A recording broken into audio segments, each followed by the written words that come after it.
tal? Muy buenos días. Bienvenidos a una emisión más de su programa Voces en Directo, el espacio que abrimos en el periódico El Economista para conversar con los líderes del sistema financiero mundial. En esta ocasión nos encontramos en las oficinas de Scotiabank en México, porque vamos a platicar con el economista en jefe para el país, Mario Correa, acerca de un tema que en las últimas semanas nos ha traído pues un poco con la atención completamente, que es la situación de nuestra economía y cómo está respondiendo el peso mexicano frente al dólar. Entre otros temas que ustedes nos han hecho favor de hacernos llegar vía nuestro correo electrónico, donde también nos preguntan con cierta inquietud qué es lo que está pasando con la situación de la economía, porque no termina de despegar el desempeño económico, a pesar de que contamos ya con las reformas estructurales que por años habían sido recomendadas a nuestro país como uno de los factores que podrían impulsar el mejor desempeño. Entonces, sin más preámbulos, nos vamos a ir a una pausa muy breve y vamos a comenzar con esta conversación con Mario Correa, quien además es la segunda vez que nos abre las puertas de sus oficinas para platicar con nosotros. Acompáñenos.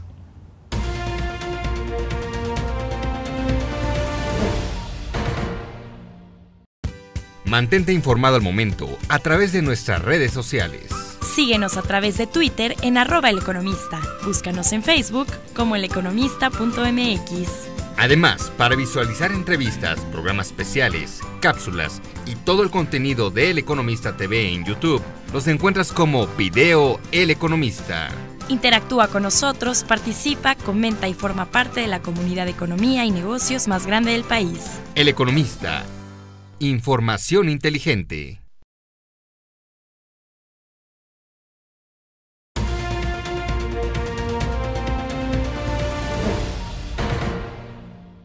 Pues como les decía, estamos en las oficinas de Scotiabank en México y tenemos la oportunidad de conversar con el economista en jefe de la firma para el país, Mario Correa. Mario, muy buenos días, muchísimas gracias por estar con nosotros. Al contrario, bienvenida y nuevamente muchas gracias por la invitación a platicar contigo, con tu auditorio, a tus órdenes. Claro que sí. Pues sin más preámbulos, me gustaría comenzar. Han pasado 7 meses desde que estuvimos aquí platicando sobre la situación de la economía.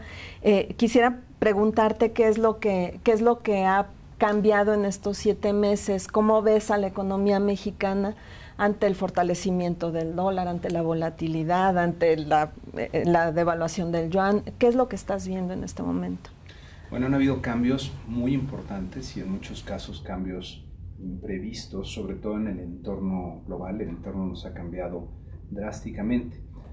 Quizá de lo que más se observa a simple vista ha sido la caída en los precios del petróleo, que desde mediados del año pasado empezaron a descender. Veníamos de precios de más de $100 por barril, eventualmente empezaron a romperse niveles de $80, de $70, por ahí de diciembre, que es cuando se rompen estos niveles, empieza una reacción muy importante en nuestro tipo de cambio. Nuestro tipo de cambio es de las variables que más reaccionan a estos cambios en el entorno y quizás es uno de los mejores termómetros para ver que algo está pasando.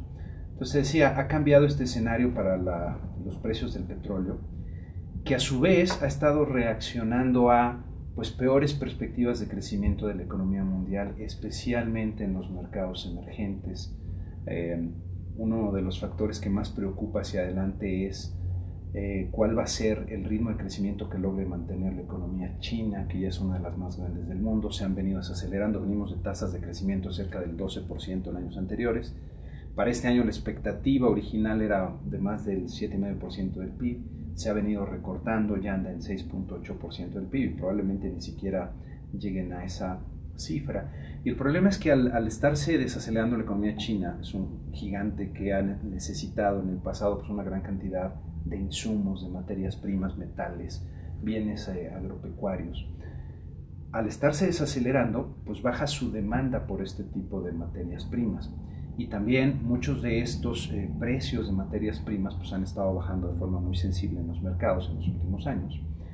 Muchos mercados emergentes, otros países, por ejemplo en América Latina, como puede ser Chile, que produce, o Perú, que producen y exportan mucho cobre, se ven afectados negativamente por esta baja en los precios de las materias primas. Entonces todo esto ha representado también un entorno más complicado para los mercados emergentes. Y otro de los factores que creo yo son de los más relevantes en estos momentos, y lo han sido a lo largo del último año, es la expectativa de que está por cambiar la política monetaria en Estados Unidos. Es muy probable que en los próximos meses la Fed incremente sus tasas de interés por primera vez desde el 2006 prácticamente. Y con ello viene un cambio de ciclo en la política monetaria de Estados Unidos. Hay que recordar que desde el 2008 para acá se empieza a aplicar una política monetaria muy expansiva. Esto lo que quiere decir es que la Reserva Federal ha estado inyectando una gran cantidad de dinero a los mercados financieros. Al inyectar esta cantidad de dinero, bajan las tasas de interés. Las tasas de interés son un precio, es el precio del dinero. Al ser abundante, pues bajan. Pero al estar bajando estas tasas de interés en el mundo desarrollado, en Estados Unidos y posteriormente en Europa, también con la actuación del Banco Central Europeo, con una política similar, del Banco de Japón, con una política igual expansiva, los rendimientos en todo el mundo empezaron a bajar en años anteriores. Y esto generó pues flujos de capital, migración de capitales de los mercados desarrollados a muchos mercados emergentes. Ahora que está por cambiar este ciclo, pues hay inquietud respecto a qué va a pasar con estos capitales, en qué medida empezarán a regresar de los mercados emergentes a los mercados desarrollados. Y pues esto genera una gran inquietud que es la que se refleja en la volatilidad que hemos visto en los mercados y en el desempeño que han tenido pues diversas monedas. El peso se ha depreciado de forma significativa en el año, pero no ha sido de las más afectadas, sino por ejemplo el real brasileño se ha depreciado cerca de un 30% en lo que va del año, contra algo así como un 12% el peso mexicano. El peso colombiano también se ha depreciado más del 20%. Entonces hay otras monedas que han reaccionado mucho más a estos cambios en el entorno. Y en México, algo que también nos ha complicado el panorama ha sido pues la caída que estamos viendo en la producción petrolera, y que yo creo que responde a muchos factores. Por un lado, la realidad nos alcanzó, los pozos petroleros que teníamos pues más abundantes y relativamente fáciles de explotar, Cantarell, pues ya prácticamente se secaron. No se han realizado en los últimos años las inversiones necesarias como para darle la vuelta a la producción petrolera. Y hoy día tenemos la reforma que está tardando un poco más de tiempo en ponerse en marcha y en empezar a producir estas inversiones y los resultados. Y el problema es que esa caída en la producción petrolera se refleja en la caída que vemos en el sector de minería, en el Producto Interno Bruto, que es la producción total que tenemos en el país, y también afecta a los ingresos de la Secretaría de Hacienda del gobierno federal. Buena parte de los ingresos públicos dependen del petróleo. Entonces, en fin, como puedes ver, son muchos cambios los que se han dado en este corto periodo de tiempo. Y pues nuestras variables financieras, sobre todo el tipo de cambio, están reaccionando a estos cambios en el entorno. Mario, ¿qué es lo que ha pasado? Porque todavía en 2014 recuerdo que nos decían el peso es de las monedas menos depreciadas, como nos acabas de comentar. Hay mucha confianza todavía del mercado en México y eso se refleja en la divisa. Sin embargo, ya en lo que va del año, llevamos 7 meses, quizá un poquito más, el peso ya empezó también su propio movimiento. ¿Esto es estrictamente por los factores externos o tiene algo que ver también la situación interna? Y por la situación interna me estoy refiriendo a la situación de la economía. Mira, yo creo que el peso está reaccionando fundamentalmente a factores externos, ¿no? Entre ellos los que ya platicábamos. El cambio que viene en la política monetaria de Estados Unidos es fundamental, es una de las principales fuentes de inquietud y de incertidumbre hoy día en los mercados globales y lo tenemos en puerta. La caída en los precios del petróleo. Nosotros exportamos todavía mucho petróleo, no es nuestro principal producto de exportación, pero sigue siendo muy relevante. Al caer los precios se deterioran nuestros términos de intercambio en este sentido y eso implica también una corrección en el tipo de cambio. El deterioro que ha habido en la percepción para los mercados emergentes en el mundo, por lo que platicamos respecto al cambio en ciclo monetario en Estados Unidos, la desaceleración en China, también representa un factor de impulso al peso, porque México todavía es considerado para muchos fines como un país emergente, está dentro de la canasta de mercados emergentes en ciertas inversiones. Y adicionalmente, las mismas características que tiene nuestro peso y que en muchos casos representan beneficios para nuestra economía, por ejemplo el hecho de que sea una de las monedas más operadas en el mundo, más líquidas en el mundo, y esto permite tener acceso a una gran cantidad de recursos financieros a costos bajos. Esos son parte de los beneficios. Pero del otro lado, esa misma profundidad que tiene el peso y el que el peso pueda ser usado para cubrir posiciones en otro tipo de monedas y de otro tipo de inversiones, lo hacen muy sensible a los cambios en el entorno global. Por poner un ejemplo, ¿no? Por las características que tiene el peso, un inversionista que tenga inversiones a lo mejor en Brasil o en Chile o en algún otro país, que se ponga nervioso porque le preocupa China y entonces quiere bajar su nivel de riesgo, es mucho más fácil en muchas ocasiones utilizar a la moneda mexicana para hacer operaciones de cobertura de ese tipo de riesgos que a las monedas en las que puede estar invertido, como el real o el peso chileno, por las restricciones legales que hay y otro tipo de cuestiones. Entonces lo que eso implica es que el peso se vuelve muy sensible a estos cambios en el entorno, ¿no? Y es lo que estamos viendo, fundamentalmente reaccionar, creo yo, a factores externos. Los factores internos, desde luego que afectan las perspectivas de crecimiento, se han venido reduciendo, y esto es uno de los factores que puede de alguna forma contribuir a la depreciación del peso.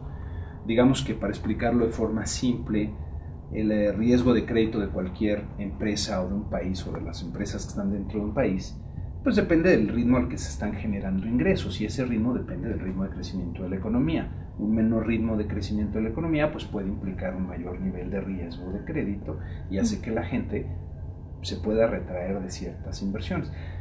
Y entonces el tipo de cambio reacciona a ese tipo a esa modificación en las perspectivas. Pero no creo que sea el factor que más está afectando el peso en estos momentos. Es, como decía, los temas externos, especialmente el cambio de ciclo que viene en la política monetaria de Estados Unidos. Mario, hace muchísimos años, bueno, no muchísimos, como 10 o 15 años, yo recuerdo que cuando había una depreciación importante del peso, pues era sinónimo de crisis.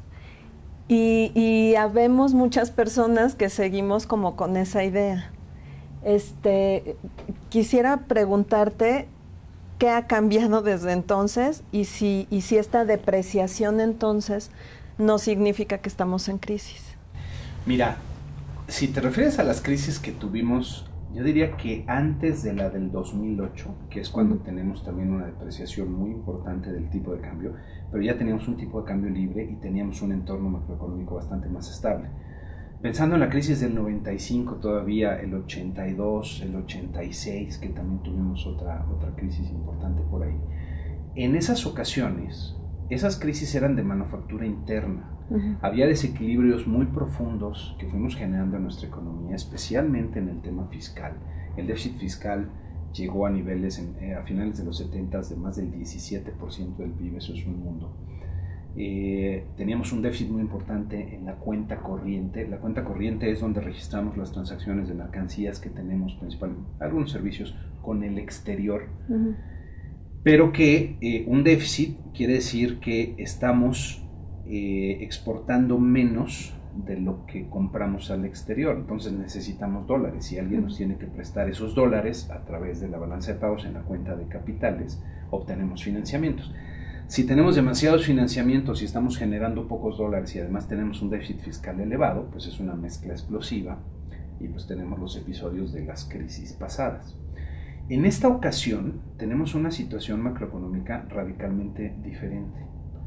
Desde el punto de vista de la política económica, por varios años se ha implementado una política bastante consistente y conservadora. Esa es la base fundamental de la estabilidad macroeconómica. Estabilidad macroeconómica quiere decir tener una inflación baja y estable, tener tasas de interés también relativamente bajas y estables, y un tipo de cambio que bajo condiciones normales debería estar relativamente estable. Tenemos una situación financiera, una postura financiera muy fuerte hoy día, porque tenemos el gobierno, que es el principal actor en los mercados internacionales de deuda, tiene un perfil de deuda externa bastante bueno. Esto quiere decir que tenemos una deuda a largo plazo, los vencimientos de los próximos años son pequeños, están cubiertos, entonces no necesitamos dólares con urgencia, que es algo que puede complicar y generar una crisis, ¿no? Tenemos un monto muy importante de reservas internacionales, cerca de los 190,000 millones de dólares.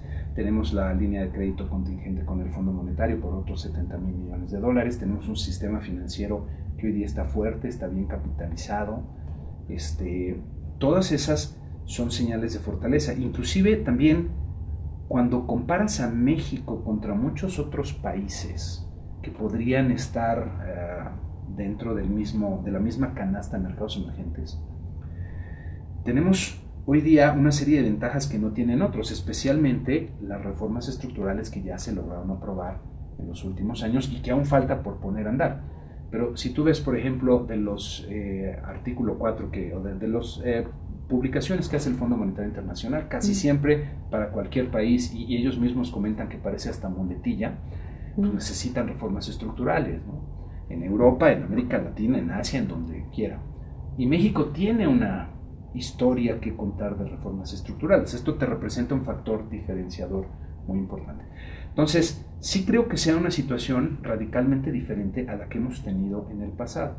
Y creo que no hay que confundir el tener un tipo de cambio libre, quiere decir, y el tipo de cambio es un precio muy importante en la economía, pero el tenerlo libre quiere decir que así como puede estar subiendo y bajando, ya lo vimos en la crisis del 2008, llegamos a 15.60 y después bajamos otra vez hasta niveles por debajo de los 11 pesos, ese precio que se mueve es el que te permite amortiguar los choques que puedes estar experimentando provenientes del entorno externo. De no tener esa variable de amortiguación, el impacto que tiene sobre las variables reales de la economía, sobre la actividad económica, el empleo, es mucho más fuerte. Entonces creo que es muy positivo tener esa válvula de escape y tener una variable que nos permite ajustarnos a estos cambios en el entorno. Y el problema, como platicábamos, es que el entorno sí nos ha cambiado dramáticamente, el entorno externo, y creo que esto es lo que está principalmente detrás de todos estos movimientos que hemos visto del tipo de cambio. Muy bien, entonces pues por lo que nos dices no tenemos motivo de preocupación en el sentido de que no estamos en la entrada de una crisis del tamaño de las que vimos en 95, en 86. Bueno, mira, yo creo que hay que ser aquí también especialmente cuidadoso, porque si bien no tenemos los elementos internos para detonar una crisis, nos enfrentamos a un entorno global muy complejo, con muchos riesgos muy importantes, que si se llegan a materializar, podrían generar una crisis no solo para México, para la economía mundial, ¿no? Entonces, es un tema, digamos que internamente estamos razonablemente bien, pero el entorno global es muy complejo y muchas cosas pueden pasar. Yo veo hoy día en ese entorno global desequilibrios muy profundos en muchos países. Ahorita que platicábamos de las crisis que tuvimos en México y de las razones que dieron lugar a esta crisis, pues hablábamos de niveles elevados de déficit fiscal. El correspondiente factor que va con ello es elevados niveles de deuda pública, ¿no? Y si tú ves hoy día cómo está la deuda pública de muchos países, el déficit fiscal de muchos países y de países desarrollados, y sin ir más lejos, Estados Unidos, también en Europa, muchos países tienen niveles de deuda por arriba del 80-90% del PIB. Y esa situación de la deuda te puede representar un freno a las perspectivas de crecimiento de mediano plazo de muchos de estos países. Tienen una postura fiscal débil, no están logrando crecer. Esto genera mucha tensión, pues política, ¿no? a los gobiernos que están en cada uno de estos países. Y esa presión pues puede generar desde cambios en la gente que está liderando los gobiernos hasta malas decisiones de política económica. Por ejemplo, yo creo que uno de los grandes beneficios que puede haber en la economía global es la posibilidad de tener un comercio amplio y abundante. Y yo creo que de las pocas cosas en las que sí coincidimos la gran mayoría de los economistas es que el comercio es positivo para los países a la larga. Sin embargo, la presión política que ejerce la falta de crecimiento puede motivar que se erijan barreras proteccionistas, que los países empiecen a cerrarse, en perjuicio a la larga de ellos mismos y de todos, pero el impulso político puede ser muy importante. Y esto sí, si se genera este tipo de escenarios, podríamos ver que la economía mundial empieza a crecer a un ritmo significativamente menor, o podríamos tener también una recesión importante. Entonces, riesgos ahí están. Yo hoy día los ubico principalmente en el entorno global, y en ese sentido, digo, hay que estar, yo diría, muy atentos a cómo van evolucionando las cosas. La posibilidad de que surja una crisis existe. Yo creo que todas las autoridades financieras en México, en muchas partes del mundo, autoridades económicas están actuando para evitar que esto ocurra, pero los riesgos son importantes. Muy bien, pues si me permites, Mario, vamos a ir a una breve pausa y regresamos para seguir esta conversación. En la siguiente parte de esta entrevista vamos a platicar sobre las decisiones que ha tomado la Comisión de Cambios acerca de intervenir de alguna manera en el mercado, y de qué manera está afectando a las reservas y situaciones del crecimiento. Entonces no se vayan, acompáñenos.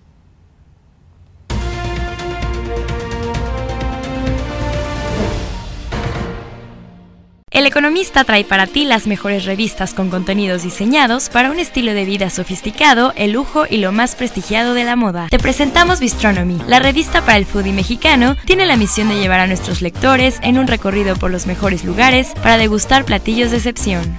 La revista para todos los interesados en los relojes de cuarzo es O'Clock. Los ejes temáticos giran alrededor de las tendencias y las noticias más importantes de la industria, las celebridades y las pasarelas que definen el rumbo de la moda internacional. Equestrian, la única revista de estilo de vida ligada al mundo ecuestre. Podrás encontrar noticias relacionadas con el lujo, los looks y accesorios obligados para él y para ella, los mejores gadgets, relojes, joyas, autos, motocicletas, vinos, restaurantes, platillos, spas y destinos. Si eres amante de la vida náutica, te presentamos Luxury on Board, donde te mostramos los mejores destinos nacionales e internacionales. Te ofrece un directorio actualizado con las marinas en México más importantes. Horloger, la revista de alta relojería, te ofrece todos los contenidos relacionados con las grandes novedades presentadas por las marcas, así como un recorrido desde las entrañas por una de las industrias más importantes en el mundo del lujo. Aquí encontrarás los mejores contenidos sobre las grandes ferias de relojería, como Baseball en Basilea, Suiza, el Salón Internacional de Auto Luxury en Ginebra, Suiza, y el Salón Internacional de Alta Relojería en México.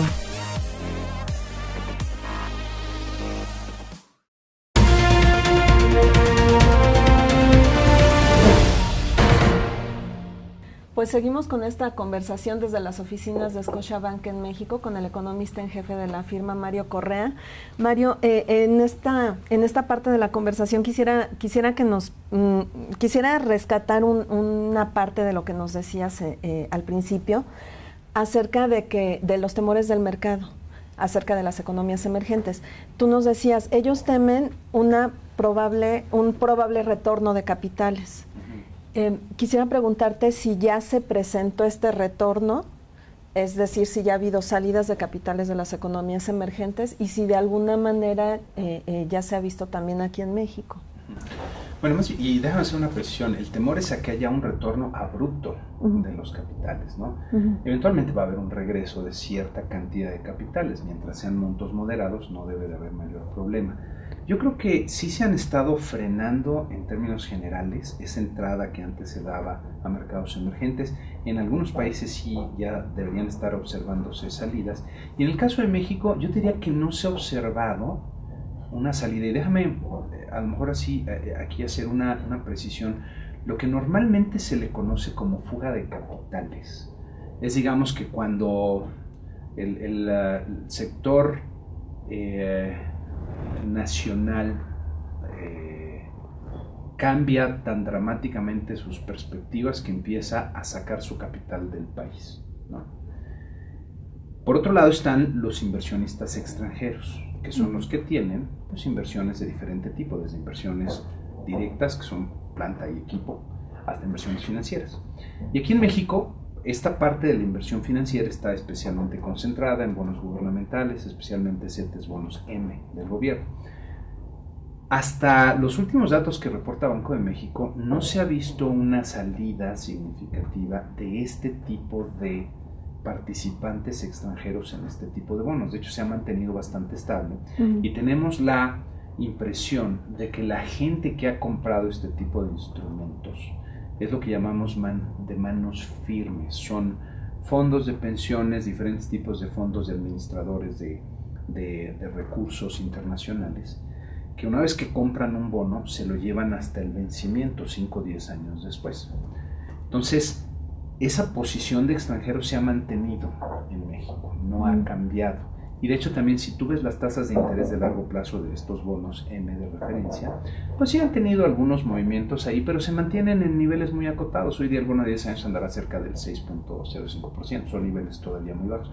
Entonces no hemos visto ahí un cambio. La posibilidad de que eventualmente algunos de estos participantes decidan regresar a otros mercados existe, ¿no?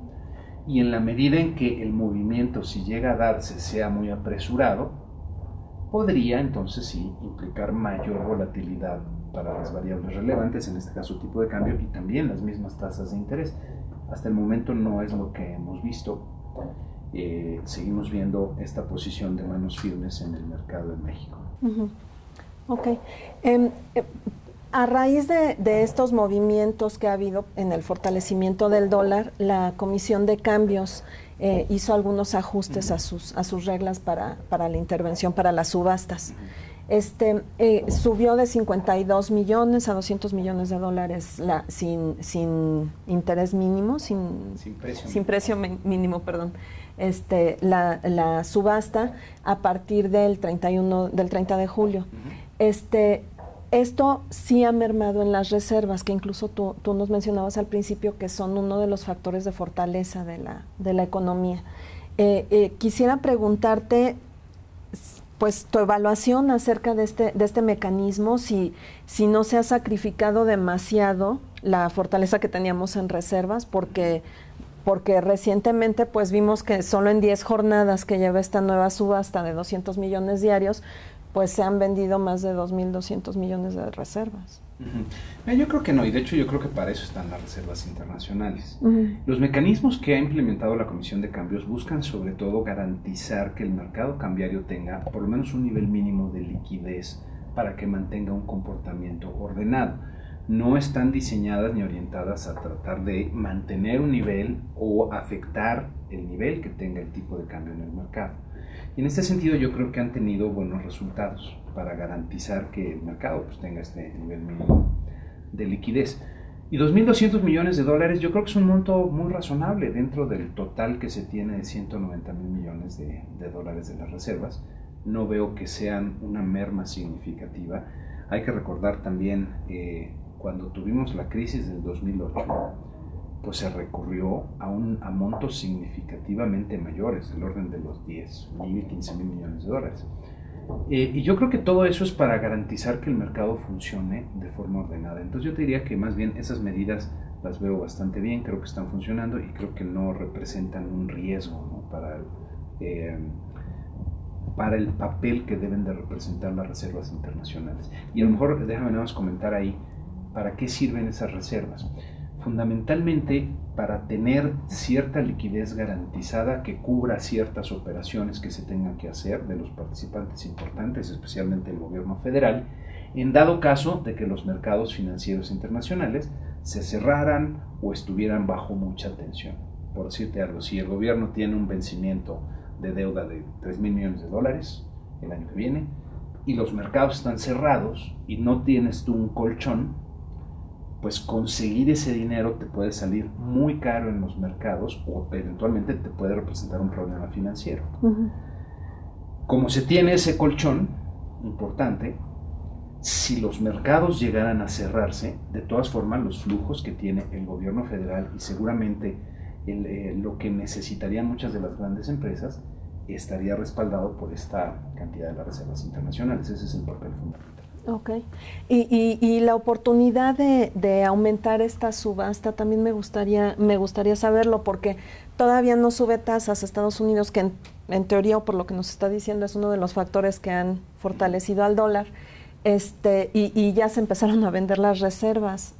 No fue como empezar a disparar antes de ver el ataque mayor.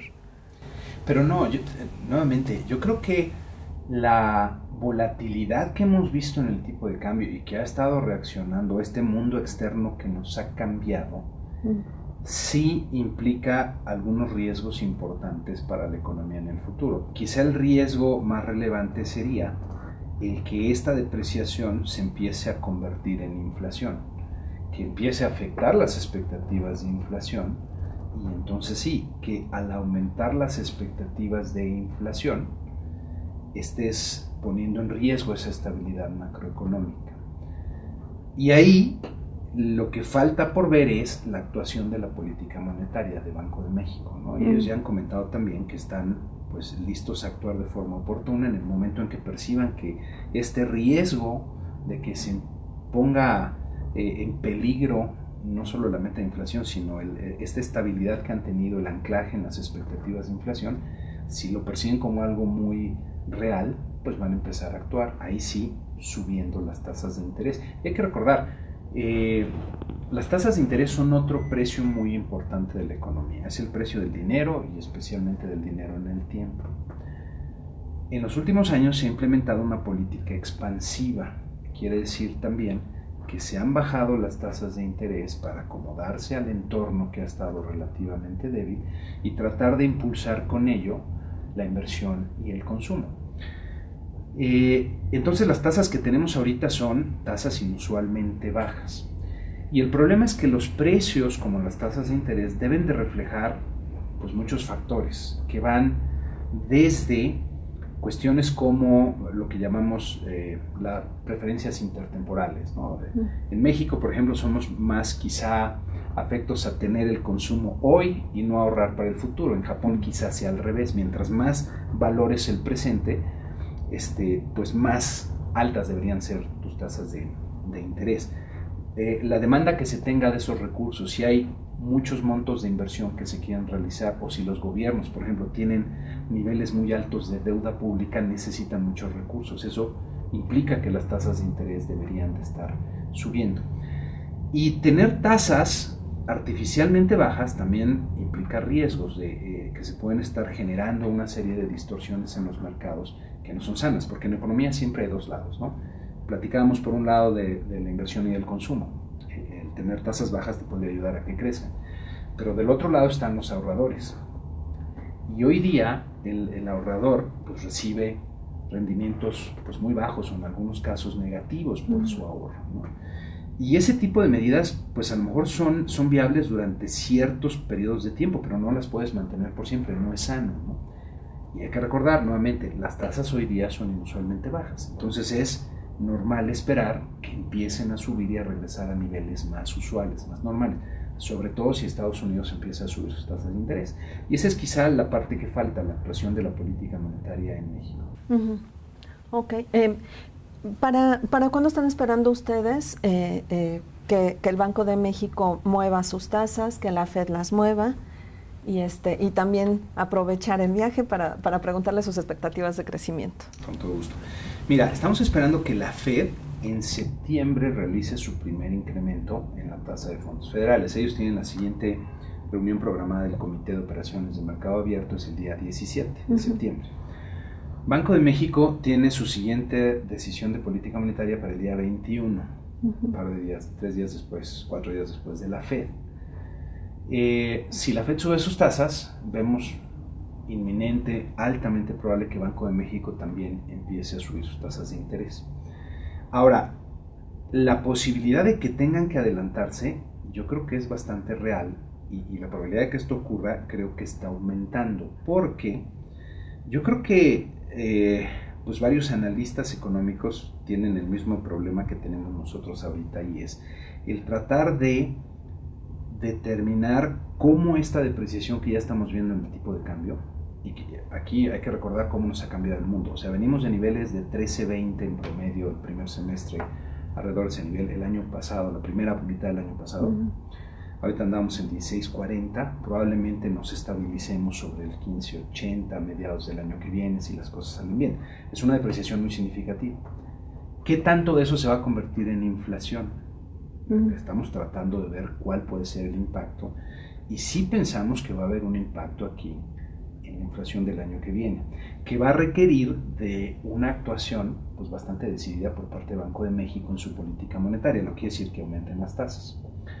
Si empezamos a ver que se empiezan a incrementar estas expectativas de inflación, sobre todo las de mediano plazo, pues esto podría dar pie a la actuación del Banco de México. O si seguimos viendo presión en el mercado cambiario, si el tipo de cambio se nos sigue moviendo, acercándonos a niveles, no sé, por arriba del 16.50, 16.70, acercándonos a los 17 pesos, también podría ser motivo para que Banco de México empezara a subir su tasa de interés. Hay que recordar que en las últimas minutas ya uno de los miembros de la Junta votaba por subir la tasa de interés un cuarto de punto, ¿no? Para actuar de forma preventiva.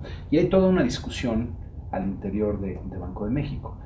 El riesgo de actuar demasiado tarde es que el aumento en tasas que tendrías que implementar para conseguir que se frenaran las expectativas de inflación podría ser bastante mayor al que podrías implementar si empiezas a actuar a tiempo de forma preventiva. Y hay varias complicaciones aquí. Hoy día la inflación está muy baja, eso es cierto. Pero buena parte de esta baja que tenemos en la inflación se deben a factores que son de una vez por todas, que tuvimos este año. Por ejemplo, la baja en las tarifas de larga distancia no se va a repetir en el futuro, ¿no? Eso fueron 2 décimas de punto porcentual que te bajó la inflación de golpe. La inflación a lo mejor hoy día, si quitamos todos estos factores, tu última lectura de inflación anual es 2.74.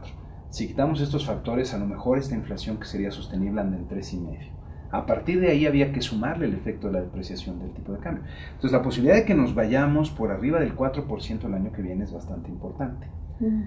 Si empiezan a percibir esto la gente del Banco de México, es muy probable que, o parece probable que puedan anticiparse a la Fed, ¿no?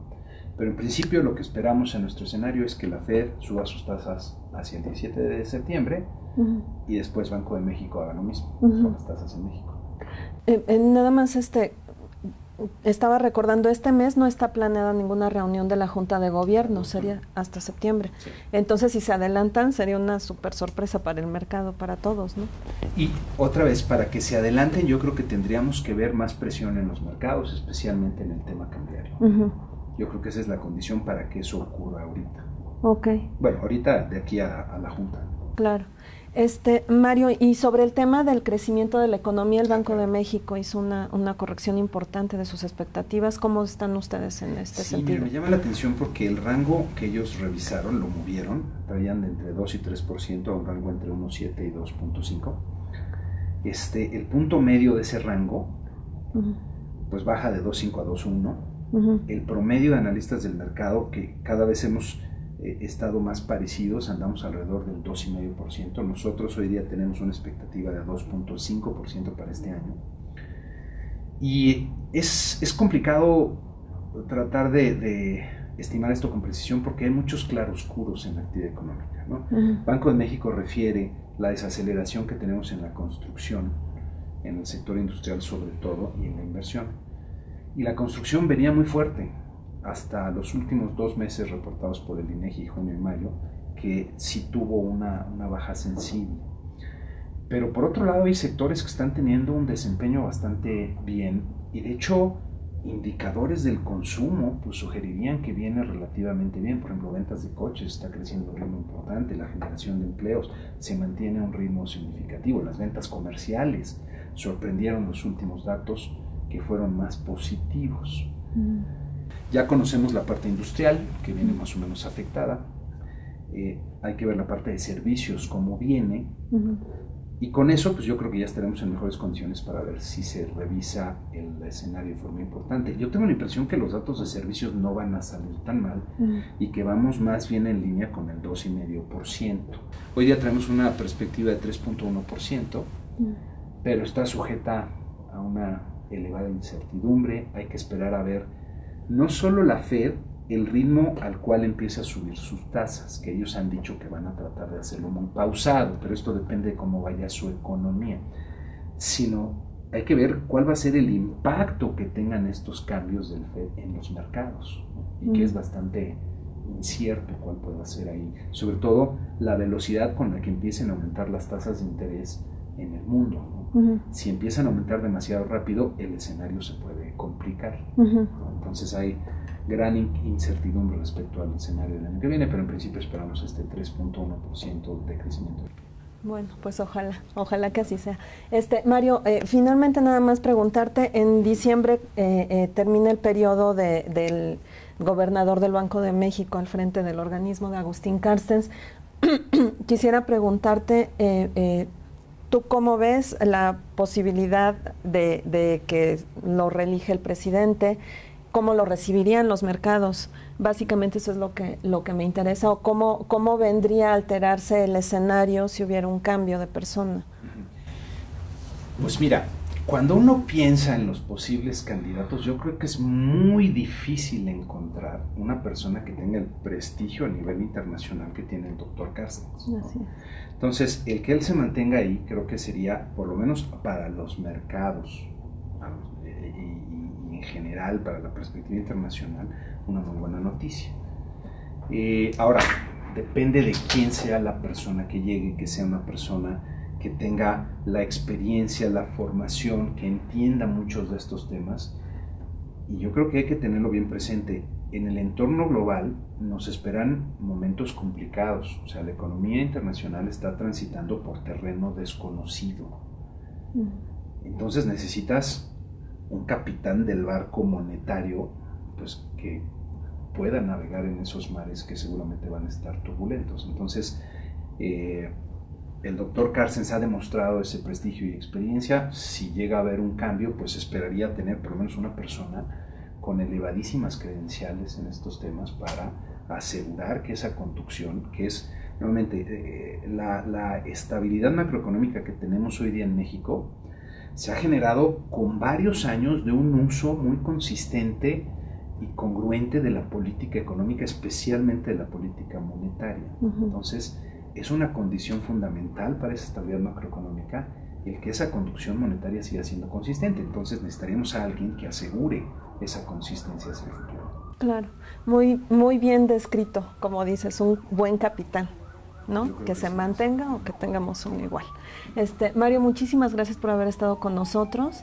Les agradezco a ustedes también que hayan estado en esta emisión más de Voces en Directo. Les recuerdo que podemos estar en contacto vía el correo electrónico, que es vocesendirecto@eleconomista.mx.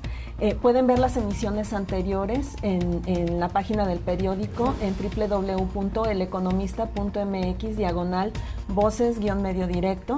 Mi nombre es Yolanda Morales. Muchísimas gracias por haber estado con nosotros.